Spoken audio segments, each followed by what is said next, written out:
El Señor les siga bendiciendo, hermano. Estamos todos contentos en servir al Señor Jesucristo, en lo que Dios nos ha puesto, ¿verdad? La predicación, a la exhortación, a vivir una vida santa y dedicada ante Dios y seguir en adelante en estos últimos días. En esta tarde yo quiero hacer una cápsula sobre las soberanías locales y específicamente quiero titular esta cápsula las falsas soberanías locales. Y es bien importante porque se ha levantado en el mensaje muchos ministros que hablan de la soberanía local y lo que ellos pueden hacer, pero están errados. Y hay una soberanía local verdadera que el hermano Branham establece que toda iglesia debe de seguir, porque primeramente las iglesias locales son soberanas porque no pertenecen a una denominación, ¿verdad? Un concilio donde hay un obispo sobre el pastor local y un arzobispo sobre ellos y una estructura jerárquica que es una denominación, como la iglesia católica, también como las protestantes. Ni tampoco somos un concilio de iglesias separadamente entre ellas, no, somos independientes, tenemos una soberanía local. Y el ministro que está sobre esa iglesia local se llama un pastor, pero el pastor tiene ayudas también, tiene ayuda porque tiene otros ancianos que están ahí, ¿verdad? Que el anciano es un predicador, un ministro, que puede ser un maestro, puede ser un evangelista, un apóstol, y cuando esos ministerios no salen para afuera, esa es la iglesia local de ellos, y junto con el pastor pues pueden seguir en adelante a la grey del Señor. Eso es una soberanía local. Y el pastor es el que está encargado de esa iglesia, juntamente con los ancianos también, ¿verdad? Pero todo se hace en orden. Así que me gustaría empezar con esto y en una escritura, pero vamos a orar primero.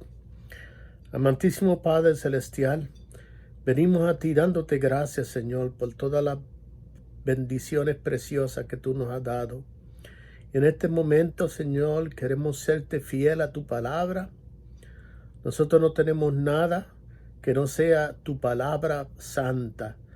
La fe apostólica que trajo nuestro profeta, el hermano Branham, el séptimo ángel y el Malaquías 4:5.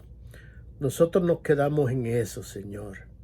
Y te damos gracias en estos días, Señor, que tú has podido estar con nosotros y nos has bendecido y nos has mantenido en el camino correcto del Evangelio de Jesucristo. Gracias, Padre. Te pido, Padre, que tú nos des sabiduría para poder hacer esta cápsula. En el nombre precioso del Señor Jesucristo. Amén. Así, hermanos, yo me gustaría pasar a una escritura que se encuentra en Efesios, capítulo 2, versículo 20 al 22. Y dice el Espíritu Santo a través de Pablo, que escribió esta epístola: edificados sobre el fundamento de los apóstoles y profetas, siendo la principal piedra del ángulo Jesucristo mismo, en quien todo el edificio bien coordinado va creciendo para ser un templo santo en el Señor, en quien vosotros también sois juntamente edificados para morada de Dios en el Espíritu. Amén, qué precioso. Entonces vamos a ver cómo es que esto se refleja en el Antiguo Testamento. En Primera de Samuel, capítulo 8, versículos 6 al 7, dice la Sagrada Escritura: pero no agradó a Samuel esta palabra, que dijeron: danos un rey que nos juzgue. Y Samuel oró a Jehová. Y dijo Jehová a Samuel: oye la voz del pueblo con todo lo que te digan, porque no te han desechado a ti, sino a mí me han desechado, para que no reine sobre ellos. Y antes de seguir en adelante, deje decirle que esto fue cuando Israel pidió un rey. Pidió un rey en vez de quedarse con la voz de Dios, que eran sus profetas. Y Dios iba a gobernarlo a través de los profetas. Ese es el plan siempre de Dios. Pero ellos querían un rey. Eso se puede llevar a este tiempo en las denominaciones.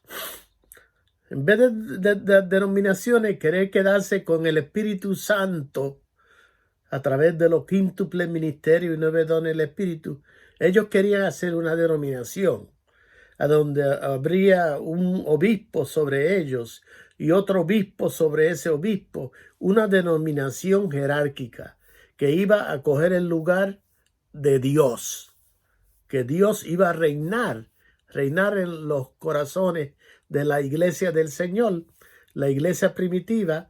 No la iglesia primitiva en sí, pero la falsa vid se reunió y empezaron la primera denominación, que fue la católica. Ahora, eso no es soberanía local. Eso fue simplemente una falta de respeto a Dios y saliéndose de su palabra. Aún así, ellos tenían apóstoles, evangelistas, profetas que le predicaban la verdad para que entraran de nuevo en el camino. Ellos no quisieron eso y eligieron su rey en las iglesias de las primeras edades. Y entonces así se desarrolló después de la Edad Media las iglesias protestantes que siguieron el mismo patrón, una denominación, hasta llegar a nuestro punto y lugar en tiempo ahora, donde estamos viviendo. Así que es bien importante darle este trasfondo, porque ustedes se van a dar cuenta de que la soberanía correcta es la soberanía que emana de Dios. ¿Tú ves? Emana de Dios. Esa soberanía divina. Y entonces hay una soberanía local a cada iglesia, ¿verdad? Y vamos a hablar más específico en eso. Ahora voy a coger una cita del hermano Branham que se encuentra en Hebreos capítulo 5 y 6, parte 1. Hebreos capítulo 5 y 6, parte 1. Fue predicado en septiembre 8 del 1957. Ahora oigan lo que dice el hermano Branham aquí. Pero yo creo en la autoridad suprema de la asamblea local. Sí, que cada iglesia sea soberana, escoja sus pastores, sus diáconos, lo que sea. Y entonces, de esa manera, el hombre allí no tiene obispo por encima de él. Noten lo que él dice. No tiene obispo sobre él, porque él es el pastor. El Espíritu Santo quiere hablar algo a esa iglesia. Ellos no tienen que preguntarle a nadie acerca de si ellos pudieran hacer esto o hacer lo otro. Es el individuo en contacto con el Espíritu Santo. Muéstrenme por la Biblia que es más grande en la Biblia que un anciano local en una iglesia local. Correcto. Sí, Señor. La soberanía de la iglesia local, cada iglesia en sí. Ahora, la hermandad, eso es maravilloso. Todas las iglesias deberían de estar en una hermandad de esa manera juntos. Pero la soberanía de la iglesia local. ¿Ves? Él insistiendo en la soberanía de la iglesia local. Ahora, hermano, hay una soberanía correcta de la iglesia local, de las iglesias locales, y hay una soberanía local que está errada. ¿Ves? Y nosotros vamos en esta cápsula para distinguir esas soberanías. Vamos a ver una soberanía correcta. La congregación tiene el derecho de elegir al pastor.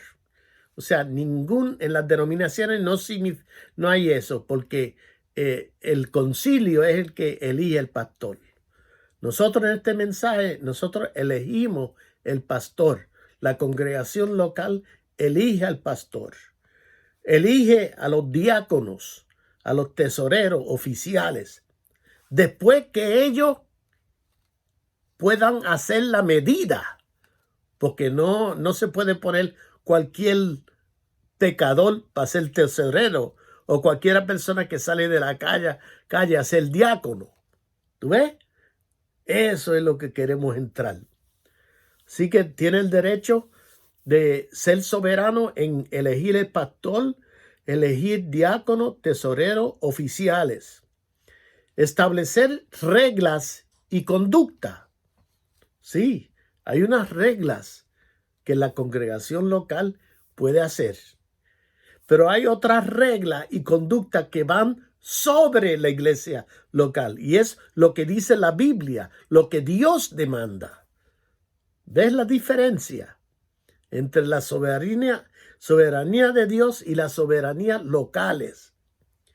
Vamos a ir más adelante. Establecer reglas. Hay reglas. Por ejemplo, una regla que diga, en esta congregación nosotros vamos a poner las hermanas en un lado y los hermanos en el otro. Bueno, si la congregación elige eso y eso es lo que quieren, está bien, no hay problema, porque esa es la elección. Son esas cosas pequeñas, son esas cosas administrativas que la congregación tiene, tiene soberanía sobre eso. Arreglo y cuido del templo. Esa es la soberanía, ¿no? No tiene que venir nadie a decirle. Si el pastor decide y con los diáconos decide que el templo se va a arreglar y cuidar, que va a haber unas personas que van a limpiar eso, que se le va a dar un dinero para hacerlo, o si van a turnear, lo que sea, esas cositas administrativas. Establecer reuniones y eventos. Sí. Después que no sea un baile mundano, ni una comelata, porque la comelata no debe estar en el templo. Debe de haber un sitio aparte para hacer las fiestas y las cositas y demás de comida para los visitantes y demás. Así que es establecer reuniones y eventos. Y el proceso general de los servicios. O sea, el proceso general del servicio, lo que se llama la primera parte, si deciden recoger la ofrenda al principio o si deciden recoger la ofrenda al final, ahí eso es cosa de soberanía locales. ¿Ves? Y están otras cosas ahí que yo no he mencionado, pero ustedes como pastores y como ministros sabrán qué hacer en esto. Ahora, aquí hay una soberanía incorrecta. ¿Tú ves? Hay una soberanía local incorrecta. Mire, permitir una conducta mala, que todo el mundo empieza a comer chicle ahí. Si la conducta, si hay una soberanía local y dicen, uno puede mascar chicle en la iglesia, no se apure. Eso nosotros decidimos esto, ¿verdad? ¿Tú ves? Eso está mal. Porque el chicle no es una cosa de una soberanía local. Es una cosa de decencia que está en el templo de Dios. Los hijos de Dios y la iglesia no mascan chicle, ni hablan. Tú sabes. Permitir vestimenta no apropiada. Eso así. Sí, claro está, una pecadora o una persona que no es creyente puede entrar con pantalones, pues se sienta, el diácono la pone y la sienta, hey, quédese quietecita ahí, aquí mismito, y entonces oiga el servicio que Dios quiere hablar con usted. ¿Tú ves? Pero no permitir vestimenta no apropiada, como una soberanía local que diga, ay, aquí en esta iglesia nosotros, las mujeres pueden usar pantalones. Eso no es una soberanía local, es una soberanía desgraciada, porque eso no se hace. Eso es incorrecto.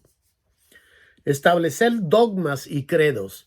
En esta iglesia nosotros creemos, porque somos soberanos locales, nosotros creemos en esto y lo otro. Dogma y credo. Eso no es soberanía local. Usted no tiene ningún derecho como iglesia cristiana a establecer dogma y credo en su iglesia. Y cualquier ministro de este mensaje que vaya a visitarlo, él tiene el derecho a corregirlo a usted. Algún apóstol o evangelista tiene que corregirlo y usted como cristiano tiene que aceptarlo o rechazarlo. Sí, esa es la soberanía local. Usted acepta la palabra o no la acepta. Y si no acepta la palabra, usted se fue del cuadro. Amén. Sacar la predicación del púlpito. Eso es. Esto es una doctrina. Esto es una soberanía local que nosotros ya no predicamos y ponemos la cinta del hermano Branham. Eso no es soberanía local. Eso es un descaro. Eso es un dogma y credo. Eso es anticristo. Así que la predicación no se puede sacar del púlpito. Permitir que el pecado entre a la iglesia. Permitir la idolatría. O sea, con unas mujeres que parecen como la vaca de Juan Bobo, con un montón de perlas y joyas y todo, y los labios pintados y yo no sé qué. Esa es idolatría, permitir idolatría. Sí que usted puede tener soberanía local, pero y usted, si permite la idolatría, su soberanía local no vale nada. Y seguir la corriente del mundo. Nosotros somos llamados a una vida santa. Y ahí es. Soberanía local se tiene que alinear con la soberanía de Dios y lo que dice la palabra. ¿Acaso vamos a olvidarnos de la santa doctrina de la santidad y el poder de Dios? ¿O la conducta correcta en el salón de la iglesia? Y las reglas divinas que Dios nos ha dado a través de nuestro profeta. Ciertamente que no. Espiritualmente hablando, una iglesia local no está totalmente independizada, haciendo lo que la asamblea quiera y se antoje. No, Señor. Una asamblea local está sujeta a la corrección de Dios a través de los quíntuples ministerios y los dones del Espíritu Santo. ¿Ven? Es por eso que existen 5 tipos de ministerios en el cuerpo de Cristo. Así que, hermano, espero en Dios que esto haya aclarado unas cosas, porque hay mucha gente por ahí que dice, las iglesias tienen soberanía local, ellos pueden hacer lo que les dé la gana. Eso es falso, eso es dogma. El hermano Branham nunca predicó eso así. Así que el Señor le bendiga y seguimos en adelante, hermano. Dios le guarde.